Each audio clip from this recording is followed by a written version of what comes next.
Wait, is that Vivienne Laurent? I thought she was gone. What is she doing here? Good morning, ma'am. Can I help you? I'm here to see Adrian Crosswell. He needs to know I'm here. This is about to change everything. That's Elena Whitmore. She's back. After everything that happened, I didn't think she would return. So she finally decided to show up. I'm not here to fight. I'm here to rebuild what belongs to the people who trusted us. Elena Whitmore, I honestly thought you would avoid this moment. I don't avoid the truth, Vivienne. I face it. Future Unplanners and I have already planned our future. The future you planned was built on information you never had. What exactly is that supposed to mean? The elevator doors opened, and the entire reception area of Whitmore Logistics went silent. A woman in an expensive cream-colored dress stepped into the lobby, one hand resting protectively on her pregnant stomach, and the other holding a designer handbag. She walked with confidence, as if she already owned the building. Employees stopped typing. Phones lowered. Whispers spread across the room. Who is she? Isn't that Adrian Crosswell's wife? No, that's not his wife. The woman looked around the office, smiling slightly. I'm here to see Adrian. The receptionist swallowed nervously. Do you have an appointment? The woman laughed softly. Trust me, he will want to see me. The receptionist hesitated before making the call. A few seconds later, the elevator at the end of the lobby opened again. Elena Whitmore stepped out. She was the operations director of the company her family had built over 4 decades. She was known for her calm personality, her sharp decisions, and her ability to solve problems without creating chaos. But today, everyone expected chaos. They expected tears. They expected shouting. The woman facing her was not a stranger. She was the secret Elena had spent months quietly uncovering. Vivienne Laurent, the woman who had been meeting her husband behind her back, the woman carrying Adrian's child. Vivienne smiled when she saw Elena. For a moment she seemed disappointed. She had expected anger. She had expected a broken woman. Instead, Elena simply looked at her. Calm, silent, controlled. Vivienne tilted her head. So you're Elena. The lobby became even quieter. Elena nodded. Yes, and you are Vivienne. Vivienne smiled. So you know. Elena looked at her carefully. I know more than you think.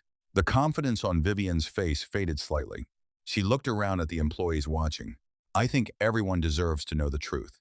Elena did not move. Then let's talk somewhere private. Vivienne laughed. No. I think this conversation should happen exactly where everyone can hear it. Several employees exchanged uncomfortable looks. Vivienne stepped closer. Adrian and I have been together for almost a year. Elena remained expressionless. He told me everything. Elena raised an eyebrow. Everything? Yes. He told me your marriage has been over for a long time. He said you both were just pretending because of the company. A few employees looked toward Elena with sympathy. Vivienne continued. He said you were too focused on work. He said you stopped being the woman he fell in love with. The words were designed to hurt. They were designed to make Elena react. But Elena only took a slow breath. Then she asked, Are you finished? Vivienne frowned.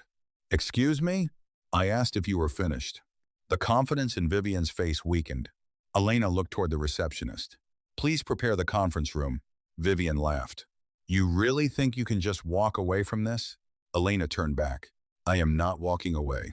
She paused. I am deciding where this conversation happens. For the first time, Vivienne looked uncertain. Inside the conference room, Elena sat across from Vivienne. No anger.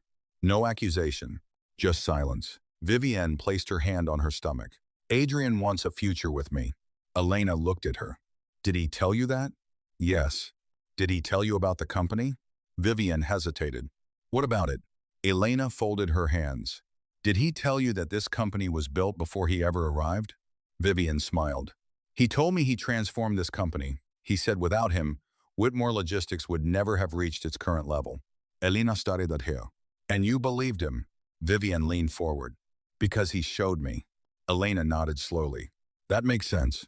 Vivienne looked confused. You don't sound angry. I was angry. When? Elena looked toward the window. When I first found out. A silence filled the room. Vivienne studied hair. You found out? Elena nodded. Months ago. Vivienne's expression changed. Months? Yes. Then why didn't you do anything? Elena looked back at her. Because I needed the truth. Vivienne laughed. The truth is standing right here. No. Elena's voice remained calm. The truth is usually hidden behind what people want you to believe. Vivienne leaned back. What does that mean? Elena did not answer. because she knew Vivienne did not understand. She did not know about the investigation. She did not know about the financial records. She did not know about the documents sitting safely with Elena's attorney. She did not know Adrian's biggest mistake was believing Elena's silence meant weakness. 3 months earlier, Elena still believed her marriage was strong. She and Adrian had been together for 9 years. They were the couple everyone admired. They built a home together. They traveled together. They celebrated every company milestone together. Employees often said they were the perfect partnership. Adrian used to tell everyone, "Elena is the reason I became successful." But slowly, things changed. At first, it was small. Late nights at work, unexplained meetings, sudden business trips. Elena noticed, but she ignored the signs. She wanted to believe the man she loved was still there. One night, Adrian came home after midnight. Elena was sitting in the living room waiting. He walked in and immediately looked uncomfortable. "You're still awake?" She looked at the clock. "It's almost 1 in the morning. I told you, the client meeting ran late." Elena watched him carefully. "Which client?" Adrian removed his jacket. "Elena? Seriously? What? You know how stressful my work is." She looked down. "I just asked a question." He sighed. "You always do this." "Do what?" "Make everything difficult." The words stayed with her, because Adrian had never spoken to her like that before. Days later, she noticed he had changed his phone password. Then he started taking calls outside. Then she saw unusual withdrawals from company accounts. When she asked him about them, he smiled. "Investments? With company money?" "Of course. Do you think I don't know what I'm doing? I just want to understand." "You don't need to understand everything, Elena." That sentence bothered her, because for years, she had understood everything. She had built systems, managed operations, protected the company, but suddenly, Adrian wanted her to stay out of decisions. Something was wrong. Then came the day she found the folder. It was left behind in a conference room after a meeting. At first, she planned to return it, until she saw the receipt inside. A luxury hotel. 2 names. Adrian Crosswell. Vivienne Laurent. Elena stared at the paper. Her hands shook. But she did not cry. Not yet. Because underneath the betrayal was another question. What else had Adrian been hiding? That question changed everything. She contacted Nathaniel Brooks, the company's legal advisor. When he arrived, Elena placed the folder on the table. "I need you to look at something." Nathaniel opened it. His expression changed. "Elena, I need the truth." He looked at her carefully. "Are you sure?" She nodded. "Yes." "What if this is bigger than the affair?" Elena looked at the documents. "Then I need to know before it destroys everything." Nathaniel spent the next few days reviewing records. Then he called Elena. His voice was serious. "You need to come in immediately." When Elena arrived, Nathaniel placed several documents on the table. "This is not just an affair." Her heart sank. "What did you find?" Nathaniel looked at her. "Adrian has been moving company money." Elena froze. "How much?" "We are still calculating." "What kind of transactions?" "Fake vendors, unauthorized payments, personal expenses disguised as business costs." Elena slowly sat down. The betrayal was no longer only personal. Adrian had not just broken her heart. He had threatened everything her family built. Nathaniel pushed another document forward. "And there is something else." Elena looked at him. "What?" He took a breath. "Some of these approvals appear to have your electronic authorization." The room went silent. Elena stared at the signature. It looked like hers. But she knew she never approved those payments. Nathaniel spoke quietly. "He used your access." For the first time, Elena felt something stronger than sadness. She felt determination, because Adrian had made one mistake. He thought he was destroying a woman who had no power. He forgot that the woman he underestimated built the entire foundation he was standing on. And Elena was about to remind him. Elena sat alone in her office long after everyone had left. The city lights outside the window reflected against the glass, but she barely noticed them. Her eyes remained fixed on the documents spread across her desk. Every page told the same story. The man she trusted had been building a second life behind her back. A second life filled with lies. A second life funded by the company they had promised to protect. She picked up one of the reports again. Fake vendor payments. Unauthorized transfers. Luxury expenses disguised as business costs. She closed her eyes for a moment. 9 years. 9 years of marriage. 9 years of believing they were partners. Then she whispered, "How long were you planning to do this, Adrian?" There was no answer. Only silence. The next morning, Adrian walked into the office like nothing had happened. He wore his expensive suit, greeted employees confidently, and walked through the building like he owned every corner of it. Elena watched him from her office window. For the first time, she saw him differently. Not as her husband, not as the man she once loved, but as someone who had become a threat. Adrian entered her office without knocking. Busy? Elena looked up.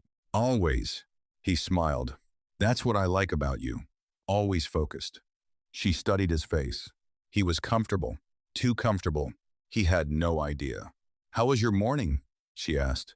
Great. I have a meeting with investors later. Good. He paused. You seem different. Elena looked back at her computer. Different how? I don't know. More relaxed. She smiled slightly. Maybe I finally stopped worrying about things I cannot control. Adrian laughed. That's good. You worry too much. Elena looked at him. The irony almost made her smile. He thought she was letting go. He had no idea she was preparing. I need you to review some documents later, Adrian said. What kind of documents? Operational changes. Nothing major. Elena nodded. Send them over. After he left, she immediately contacted Nathaniel. He thinks everything is normal. Nathaniel looked serious. That is good. Good? Yes. People make mistakes when they believe they are winning. Elena looked at the reports. What happens next? We continue gathering evidence. And then? Then we protect you, the company, and everyone affected by his actions. Elena nodded. But emotionally, it was not that simple. That evening, she went home and found Adrian already there. He was sitting on the couch looking at his phone. When she entered, he quickly turned the screen away. A small movement. A guilty movement. A movement she would have ignored months earlier. Now she noticed everything. Long day? Adrian asked. Yes. He smiled. You know, things are finally coming together. Elena removed her coat. What do you mean? Our future. She looked at him. Our future? Yes. He stood and walked toward her. I think we both know things haven't been perfect. Elena stayed silent. But maybe we both need a change. She studied him. Change? Maybe after the company grows even more, we can start fresh. She almost laughed. Start fresh. Those words coming from him felt almost cruel. Is that what you want? Adrian smiled. I want happiness. Elena looked at him. And what does happiness look like? He hesitated. Freedom. The answer told her everything. He wasn't talking about their marriage. He was talking about a life without consequences. A life where he could take everything and leave nothing behind. The next week, Elena met with Dr. Marcus Ellison, the forensic investigator. The meeting lasted hours. He placed documents across the table. These transactions are carefully hidden. How careful? Enough that someone wanted them to look legitimate. Elena looked at the numbers. Can you prove it? Marcus nodded. Yes. How?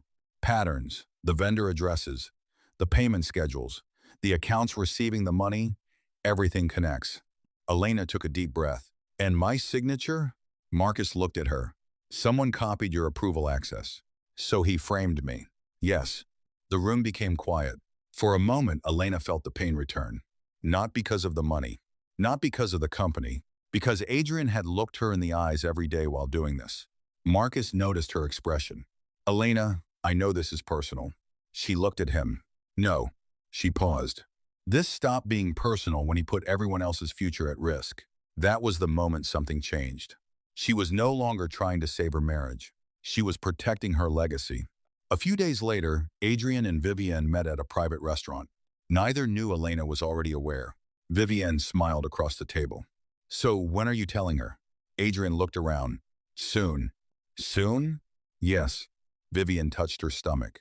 I cannot keep pretending forever. Adrian reached across the table. Relax, everything is almost done. What about the company? I told you. Once everything is finalized, I will have more control. Vivienne smiled. I knew you were different. Adrian leaned back proudly. People underestimate me. Those words would later haunt him, because he was right. People underestimated him, but he made one mistake. He underestimated Elena more. At the office, Elena began preparing the final stage. Nathaniel brought the documents. Once he signs these, the transfer will be complete. Elena looked at them carefully. Will he notice? No. Are you sure? He believes he is gaining more authority. He won't question it. Elena looked uncomfortable. I hate that it has come to this. Nathaniel nodded. I know. She looked through the window toward the employees working below. This company was built on trust, and Adrian broke that trust. I know. She closed the folder. But I don't want to become someone controlled by anger. Nathaniel smiled slightly. That's exactly why you will win. The following Monday, Elena called Adrian into her office. He entered confidently. What's this about? She placed the documents on the desk. Routine operational updates. He glanced at the pages. More paperwork? Necessary paperwork. He laughed. You always worry about details. Elena smiled. Details matter. He picked up the pen. You trust me, right? The question almost made her freeze, because once she would have answered immediately. Of course. Now she simply said, I trust that everyone should read what they sign. Adrian laughed. Fair enough. He signed, page after page, without reading carefully, without questioning, without realizing he was signing away the very control he thought he had. When he finished, he pushed the documents back. There. Happy? Elena collected them. Very. He stood. I have a meeting. As he walked out, Elena watched him. The man leaving her office still believed he was winning, but everything had already changed. That night, the legal filings were completed. The board was informed. Access restrictions were prepared. Company protections were activated. Adrian would wake up tomorrow believing he was still in control, but by the end of the week, everyone would know the truth. The person he thought he had defeated had quietly removed him from the game. And the most painful part was that he helped her do it himself. The following week, Adrian walked into Whitmore Logistics with the same confidence he had carried for months. He greeted employees. He shook hands. He answered calls. To everyone watching, nothing had changed. But behind the scenes, everything had already shifted. At 8:30 that morning, Elena sat in the boardroom with Nathaniel, Dr. Marcus Ellison, and Richard Whitmore, the company chairman. The atmosphere was serious. Richard looked through the documents one more time. I still find it difficult to believe. Elena looked at him. So did I. Richard sighed. Adrian was like family. Elena nodded. That is why he had access. The chairman placed the report down. How long has this been happening? Marcus answered. Based on the records, almost a year. Richard shook his head. A year? Elena looked away. The number hurt. A year of conversations. A year of pretending. A year of him coming home and acting like nothing was wrong. Nathaniel leaned forward. The important thing is that we act carefully.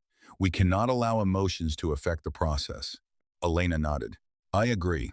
Richard looked at her. Are you sure you want to do this? Elena understood the question. Not legally. Emotionally. Removing Adrian meant accepting that the marriage was truly over. She took a deep breath. Yes. Richard watched her quietly. You still love him. Elena looked down. That is the hardest part. The room became silent. Then she continued. But loving someone does not mean allowing them to destroy everything you built. Nobody responded. Because everyone understood. Meanwhile, Adrian was preparing for what he believed was his biggest victory. He sat in his office with Vivienne on a video call. She smiled. How close are we? Adrian leaned back. Very close. Are you sure? He smiled confidently. Vivienne, trust me. She touched her stomach. I just want stability. You will have it. What about Elena? Adrian looked annoyed. Elena will eventually accept it. Vivienne paused. She seems calm. That's because she doesn't know what is happening. The irony was impossible to miss. Because Elena knew everything. Adrian continued. She has always been predictable. Those words would become one of his biggest mistakes. Because Elena was not predictable. She was patient. There was a difference. 2 days later, Adrian entered the executive meeting room. He expected to lead. He expected everyone to listen. Instead, he noticed something unusual. Several board members were already there, including Richard. Elena was sitting at the table. Adrian smiled. What is this about? Richard looked at him. Please take a seat, Adrian. The tone was different. Adrian noticed. He slowly sat down. What is going on? Nathaniel placed a folder in front of him. Adrian, this meeting concerns your executive responsibilities. He laughed. My responsibilities? Yes. Adrian opened the folder. The first document was a legal notice. His smile disappeared slightly. What is this? Elena spoke calmly. Read it. He continued reading. His face changed. The room remained silent. Then he looked up. Is this a joke? Nobody answered. Adrian looked at Elena. What did you do? Elena's expression did not change. What did I do? You know exactly what you did. Richard interrupted. Adrian, this is not about Elena, this is about your actions. My actions? Marcus pushed the financial report forward. The investigation uncovered unauthorized transactions from company accounts. Adrian looked at the papers. This is ridiculous. Nathaniel remained calm. You are welcome to challenge the findings through legal channels. Adrian looked around the room. You all believe this? Richard's expression was painful. We believe the evidence. Adrian stood. This company would not be where it is without me. Elena looked at him. That may be true. He seemed surprised by her response. Then she continued. But it does not give you permission to destroy it. Adrian stared at her. For a moment, the confidence disappeared. Only for a moment. Then anger returned. You planned this. Elena looked at him. No. She paused. I prepared for the truth. Later that afternoon, Adrian tried to access his company accounts. The screen rejected him. Access denied. He frowned. He tried again. Access denied. He called IT support. This is Adrian Crosswell. Fix this immediately. The employee on the other end sounded nervous. Mr. Crosswell, your access permissions have been changed. What? I was instructed not to discuss internal security matters. Who instructed you? A pause. Miss Whitmore. Adrian froze. He ended the call. For the first time, he felt something he had not felt in months. Fear. That evening, Adrian arrived home. Elena was packing some personal belongings. He stood in the doorway. You knew. She continued folding clothes. Yes. You knew about Vivienne. Yes. You knew about the money. Yes. His voice became louder. And you said nothing? Elena finally turned around. I was waiting. For what? For you to reveal who you really were. Adrian laughed bitterly. So this was all a trap? No. She looked at him. This was protection. You destroyed me. Elena stared at him. No, Adrian. Her voice remained calm. You made choices. I simply stopped protecting you from the consequences. Those words hit harder than anger would have. Because they were true. Adrian walked closer. You could have talked to me. Elena looked at him. I did. When? Every time I asked if something was wrong. Silence. Every time I asked why you were distant. Silence. Every time I asked why money was disappearing. Adrian looked away. Because he remembered. He remembered every conversation, every lie, every excuse. Elena picked up another folder.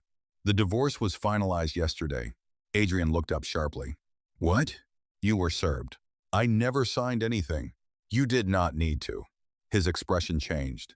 You planned everything. Elena shook her head. No. She looked at him. I accepted reality. The next morning, the news spread through the company. Employees whispered. Executives discussed. The man who had presented himself as the face of Whitmore Logistics was no longer in control. But the biggest shock had not happened yet. Because Vivienne still believed she was arriving to claim her future. She had no idea the future Adrian promised her had already disappeared. That afternoon, she walked through the doors of Whitmore Logistics. Confident, smiling, certain, she walked toward the reception desk. I am here to see Adrian. The receptionist looked uncomfortable. Mr. Crosswell is no longer available. Vivienne frowned. What do you mean? Before the receptionist could answer, Elena appeared. Vivienne smiled. Perfect. I was hoping we could finally talk. Elena looked at her calmly. Yes. She paused. I think it is time we talked. Vivienne looked around. She still believed she was in control. She still believed she had won. But she had no idea that the biggest revelation was waiting inside the conference room. Vivienne walked into the conference room expecting a celebration. She adjusted her designer jacket, placed a hand over her stomach, and looked around the room confidently. In her mind, this was the moment everything changed. She imagined Adrian standing beside her. She imagined Elena finally accepting defeat. She imagined everyone seeing that she was the woman Adrian had chosen. But the moment she sat down, she noticed something strange. Adrian was not there. Vivienne looked at Elena. Where is Adrian? Elena remained calm. He will join us shortly. Vivienne smiled. Good. Because I think this conversation needs to happen with everyone present. Elena nodded. I agree. Vivienne leaned back. You know, Elena, I never wanted things to happen this way. Elena looked at her. What way? Vivienne sighed dramatically. I know this is painful for you. Elena said nothing. But Adrian and I have something real. The room remained silent. Vivienne continued. He told me your marriage had been over emotionally for years. Elena looked at her. Did he tell you that? Yes. Did he tell you everything? Vivienne smiled. He told me enough. Elena slowly opened a folder in front of her. That is interesting. Vivienne looked at the folder. What is that? Information. The confidence in Vivienne's face started to fade. Elena opened the first document. Let's start with this. She pushed the paper across the table. Vivienne looked down. Her expression changed. What is this? The official divorce agreement. Silence. Vivienne looked up. Divorce? Elena nodded. It was finalized several days ago. Vivienne stared at her. No. Elena remained calm. Yes. But Adrian never told me. Elena looked at her. That does not surprise me. Vivienne's breathing became heavier. You're lying. I have no reason to. Vivienne picked up the document. Her hands began shaking. Adrian said. Elena interrupted. I know what Adrian said. She paused. Adrian said many things. The door opened. Everyone turned. Adrian walked into the room. The moment he saw Vivienne sitting there, his face changed. Vivienne? She immediately stood. You knew? Adrian looked confused. Knew what? About the divorce. The color left his face. Elena watched silently. Adrian looked at Elena. What did you tell her? Elena looked surprised. Nothing she did not need to know. Vivienne looked between them. You told me everything was almost finished. Adrian stepped forward. Vivienne, listen. No. Her voice cracked. You said Elena was just waiting for the right time. Elena quietly responded. She was. Vivienne looked at her. What? Elena looked directly at her. She was waiting. She paused. But not for the reason you thought. Adrian became defensive. This is all a misunderstanding. Nathaniel entered the room carrying another folder. No, Adrian. He placed the folder on the table. This is documentation. Adrian looked at him. What are you doing here? Nathaniel opened the folder, explaining the truth. He removed the first document, financial investigation report, then another, unauthorized transactions, another, false vendor records, another, misuse of company authorization. Adrian's expression changed with every page. Vivienne looked at him. What is this? Adrian said nothing. She looked at him again. Adrian. Still nothing. Elena answered. This is what he was hiding. Vivienne shook her head. No. She looked at Adrian. Tell me she's lying. Adrian remained silent. That silence answered everything. Vivienne stepped back. You told me you built this company. Adrian looked away. I helped build it. Elena corrected him. You helped manage it. The room became quiet. The difference matters. Adrian turned toward Elena. You wanted to embarrass me. Elena looked confused. No. Then why do this in front of her? Elena looked at Vivienne. Because she came here believing she was walking into my defeat. She paused. But she deserved to know the truth too. Vivienne lowered her eyes. For the first time, she looked less confident, more lost. Adrian whispered, Elena, please. Everyone looked at him. It was the first time he sounded afraid. Can we talk privately? Elena looked at him. There is nothing left to discuss privately. He looked hurt. You don't mean that. She nodded. I do. Adrian's voice became softer. I made mistakes. Elena looked at him. Mistakes are forgetting an appointment. She paused. What you did were choices. The words were heavy. You chose someone else. You chose to lie. You chose to steal. You chose to risk everything we built. Adrian had no answer. Weeks passed. The company began rebuilding. New financial controls were introduced. New leadership systems were created. Employees who once feared uncertainty began feeling hopeful again. Elena focused on the future. Not revenge. Not punishment. Healing. One afternoon, she walked through the company floor. Employees greeted her. Good morning, Miss Whitmore. Congratulations on the new contract. We are glad you're leading us. She smiled. For the first time in months, she felt peace. Adrian's life changed completely. The reputation he spent years building disappeared quickly. Former colleagues stopped returning calls. Business partners became distant. The confidence he once carried was gone. Vivienne eventually ended their relationship. Not because of the scandal, because she finally understood something. She had fallen in love with a version of Adrian that only existed when he was pretending. One evening, Adrian called Elena. She answered, What do you want? There was silence. I just wanted to say I'm sorry. Elena closed her eyes. A part of her had waited months to hear those words, but hearing them now felt different. Sorry for what? Adrian struggled. For hurting you. She waited. For everything. Elena looked out the window. Adrian, I hope one day you understand what you destroyed. I do. No. Her voice remained gentle. You understand what you lost. A pause. But understanding what you lost is not the same as understanding what you did. Adrian had no response. Months later, Elena stood at the entrance of Whitmore Logistics headquarters. The company was stronger. The employees were confident. The future was stable. A young employee approached her. Miss Whitmore? She turned. Yes? I just wanted to say something. Elena smiled. What is it? I watched everything that happened. She hesitated. And honestly, I thought you were going to fight back immediately. Elena smiled. Sometimes fighting immediately is not the strongest move. The employee nodded. What is the strongest move? Elena looked toward the building. Knowing who you are before someone tries to convince you otherwise. Later that evening, Elena returned home and opened the journal she had kept throughout the hardest months. She wrote one final sentence. Peace was not something I found after the storm. It was something I built while surviving it. She closed the journal. Because her story was never about destroying Adrian. It was about rebuilding herself. The woman who entered that painful chapter as a betrayed wife walked out as a stronger leader, a wiser person, and someone who finally understood her own worth. Sometimes people believe silence means weakness. They mistake patience for surrender. They mistake kindness for vulnerability. But they forget one important truth. The quietest person in the room may already be preparing the strongest move. If this story touched you, take a moment to share your thoughts in the comments. What would you have done if you were in Elena's position? Would you have confronted everything immediately? Or would you have waited and gathered the truth first? Don't forget to like the video, subscribe for more emotional stories, and turn on notifications so you never miss the next story.